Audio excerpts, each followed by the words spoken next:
يا حبيب الله يا رسول الله يا حبيب الله. En réunissant les textes de Bukhari, Muslim, At-Tirmidhi, jugés bons ou authentiques, je vous résume. Le prophète alayhi salatu wassalam était d'une taille moyenne, ni très grand, ni petit. Il avait une taille moyenne. Il n'était ni gros, ni maigre. Il disait que, il est rapporté dans les textes que sa poitrine avait ici rejoigné, c'est-à-dire en termes de corpulence, on va dire, c'était droit. Sa poitrine et son ventre étaient formés une ligne droite. Ici, le prophète alayhi salatu wassalam était imposant et il aspirait le respect. Le prophète alayhi salatu wassalam, bien sûr, était doté d'une grande modestie, mais il restait imposant. C'était une personne qui était forte. Le prophète alayhi salatu wassalam avait une couleur blanche de peau. Il était blanc de peau et qui tendait vers la couleur rougeâtre, la couleur de sa peau. Le prophète alayhi salatu wassalam avait une barbe pleine. Et le prophète alayhi salatu wassalam avait des cheveux d'un noir intense. Ses cheveux n'étaient ni lisses, ni frisés. Certains rapportent qu'ils étaient un peu ondulés. Ils arrivaient jusque la hauteur de ses lobes ou des lobes de ses oreilles, alayhi salatu wassalam. Et dans d'autres textes, il est rapporté que quelquefois, ils allaient jusque ses épaules, sallallahu alayhi wa sallam. Il avait des yeux de couleur noire et assez large. Il avait de grands yeux, de beaux yeux et d'une couleur noire intense. Il avait des cils qui étaient fournis et des sourcils qui étaient fins. Et ils étaient rapprochés, mais il y avait quand même une séparation entre ces deux cils, alayhi salatu wassalam. Lors de sa mort, il est rapporté qu'il n'avait pas plus de 20 poils blancs, car les poils blancs, d'après un texte, seront lumière au jour de la résurrection. Et c'est pour ça qu'il nous est demandé de ne pas enlever les poils blancs. Il avait pas plus d'une vingtaine de poils blancs entre ses cheveux et sa barbe. Et il est rapporté qu'il avait plus de poils blancs au niveau des tempes et en dessous de la lèvre inférieure, alayhi salatu wassalam. Il avait l'habitude de marcher vite, à tel point que quand il marchait, on avait l'impression qu'il descendait d'une pente, sallallahu alayhi wa sallam. Et le prophète alayhi salatu wassalam, quand ici Al-Bara ibn Azib a décrit le prophète alayhi salatu wassalam, a dit: je n'ai jamais vu un visage plus beau que le prophète alayhi salatu wassalam, et une personne qui avait une prestance aussi noble et aussi belle que celle du prophète Mohammed alayhi salatu wassalam. Al-Bara ibn Azib a été interrogé sur le visage du prophète alayhi salatu wassalam. Et ils lui ont dit: est-ce qu'il était tel l'épée, aussi éclatant que as-sayf, l'épée? Il a dit non, plutôt aussi éclatant que la pleine lune, alayhi salatu wassalam.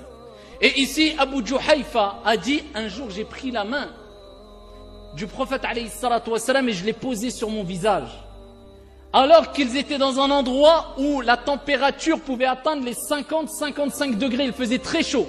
Et il dit: lorsque j'ai pris la main du prophète alayhi salatu wassalam et je l'ai posée sur mon visage, elle était plus fraîche que la neige et sentait meilleur que le musc. Et dans d'autres textes, il est rapporté que la main du prophète alayhi salatu wassalam, non seulement elle était plus fraîche que la neige et sentait meilleur que le musc, mais elle était plus douce que la soie, sallallahu alayhi wa sallam. Et il y a d'autres descriptions qui sont apportées dans d'autres textes, mais là, je vous l'ai dit en 2-3 mots pour vous souvenir de l'apparence, en gros, du prophète alayhi salatu wassalam, afin que si demain, vous prétendez avoir rêvé du prophète et on vous dit: décris-le-moi, et vous dites que c'était une personne, à titre d'exemple, qui avait une calvitie, le prophète n'avait pas de calvitie, une personne qui était très grande, le prophète n'était pas très grand, une personne qui était, par exemple, forte, grosse, eh bien le prophète alayhi salatu wassalam n'était ni gros ni maigre. C'était une personne, par exemple, qui était très petite ou qui n'avait pas du tout de barbe, le prophète alayhi salatu wassalam avait une barbe. C'était une personne, donc vous pouvez vous repérer approximativement. Et au-delà de sa description physique, on pourrait en parler des heures, mais en 2-3 mots, eh bien il avait des qualités aussi morales, car le prophète alayhi salatu wassalam avait réuni les qualités physiques et les qualités morales. Et pourquoi pas, alors que c'est lui qui a dit: inna allaha jamil wa yuhibbul jamal. Allah est beau et il aime ce qui est beau. Et la créature la plus belle sur la surface de la terre parmi les êtres humains, c'était Mohammed alayhi salatu wassalam. Il est rapporté qu'il était plus beau que Youssouf alayhi salam. Et le prophète alayhi salatu wassalam, c'est lui qui a dit Innama bu'ithtu li utammima makarim al-akhlaq. J'ai été envoyé pour parachever, compléter les nobles moralités. Et le prophète alayhi salatu wassalam avait les meilleures des moralités. Et c'est pour cela que Aïcha, quand elle a été interrogée sur le comportement du prophète, elle a tout résumé. Elle a dit Kana khuluquhu al-Qur'an. Son comportement, c'était le Coran. Ça veut dire que toute qualité que tu lis dans le Coran al-Karim concernant les bonnes moralités, sache que le prophète alayhi salatu wassalam les avait. Et c'était une personne connue pour sa miséricorde, sa clémence, sa compassion, sa gentillesse, son indulgence. Il pardonnait et il ne se mettait jamais en colère pour sa propre personne, sauf quand les limites d'Allah étaient transgressées. Et le prophète alayhi afdalus salati wa askat taslim était tellement beau et indulgent qu'il est rapporté dans un texte avec une bonne chaîne de transmission qu'une personne parmi les Banu Israël qui avait de la science avait lu dans les livres que à la fin des temps viendrait un prophète. Et ce prophète-là, eh bien, répondrait à l'ignorance accompagnée de méchanceté et d'injustice des gens par la douceur et la compassion et l'indulgence. Il s'est dit, je vais tester cet homme, est-ce que c'est vraiment le prophète alayhi salatu wassalam? Il lui avait accordé ici une dette. C'est-à-dire que le prophète alayhi salatu wassalam avait emprunté chez lui de l'argent ou des biens.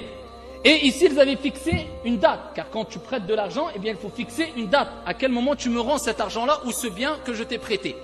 3 jours avant d'aller récupérer ce bien-là, eh bien, la personne est partie voir le prophète alayhi salatu wassalam en disant, je veux mon bien maintenant pour le tester. Je dis, mais il reste 3 jours. Il y avait Omar ibn al-Khattab qui était là. Il a dit, je le veux maintenant. Et il a commencé à proférer des paroles injustes et irrespectueuses vis-à-vis du prophète alayhi salatu wassalam. Omar s'est levé. Omar, il a voulu défendre le prophète alayhi salatu wassalam, se venger. Le prophète lui a dit, laisse-le ya Omar et donne-lui ce qu'on lui doit. Et dans une version, il lui a dit, et rajoute-lui autre chose encore en plus, si au cas où on lui aurait causé un quelconque préjudice. La personne l'a regardé et il a dit, Ashhadu an la ilaha illallah wa annaka Muhammadan abduhu wa rasuluh. Il est entré en islam et il a dit, j'atteste qu'il n'y a de Dieu que Dieu et que toi, tu es l'envoyé et le serviteur d'Allah subhanahu wa ta'ala. Il a embrassé l'islam. C'est celui qui était tellement impressionnant et tellement imposant tout en alliant son côté imposant et sa modestie qu'un jour un homme l'a vu, il a commencé à trembler. Le prophète alayhi salatu wassalam lui a dit, calme-toi, calme-toi. Je ne suis pas un roi Malik. Je suis simplement le fils d'une femme des Quraysh qui mangeait de la viande séchée. Alayhi salatu wassalam. Il a lié modestie et prestance, et c'est ça le comportement du musulman. Il doit ici quelque part être imposant, mais tout en étant modeste. Et si tu allies cela, tu as suivi la voie du prophète alayhi afdalus salati wa askat taslim. Donc, si quelqu'un dégage la clémence, la douceur, la miséricorde, la compassion, c'est ces mots qui nous viennent à l'esprit quand on parle du prophète alayhi salatu wassalam, qui sache qu'il est sur la sunna du prophète alayhi salatu wassalam. Et celui qui même au nom de la religion, de la sunna, dégage dureté, il se renferme sur lui-même, esprit sectaire, il pense que lui il a la vérité, tous les autres sont égarés. Soi-disant, lui vient de découvrir des choses que d'autres n'ont pas découvert, eh bien qu'il sache qu'il s'oppose à la sunna du prophète alayhi salatu wassalam, et celui-là est sûrement un innovateur qu'Allah jalla wa ala nous en préserve. Et pour terminer, je tiens à rappeler, ahibbati fillah, que les traits caractéristiques physiques du prophète alayhi salatu wassalam ou pour la plupart relèvent de la sunna qui est considérée adiya ou bien jibilliya, d'habitude. Ça ne veut pas dire, comme il est relaté dans un texte authentique, un compagnon a dit, j'ai vu le prophète alayhi salatu wassalam avec une tunique rouge. Je n'ai jamais vu de tunique plus belle que cette tunique sur le prophète alayhi salatu wassalam, que nous on va dire c'est une sunna obligatoire de mettre une tunique rouge. Le prophète avait l'imama. Est-ce que nous on va sortir ici et on va mettre l'imama? Le prophète s'habillait selon le contexte, selon l'espace et le temps.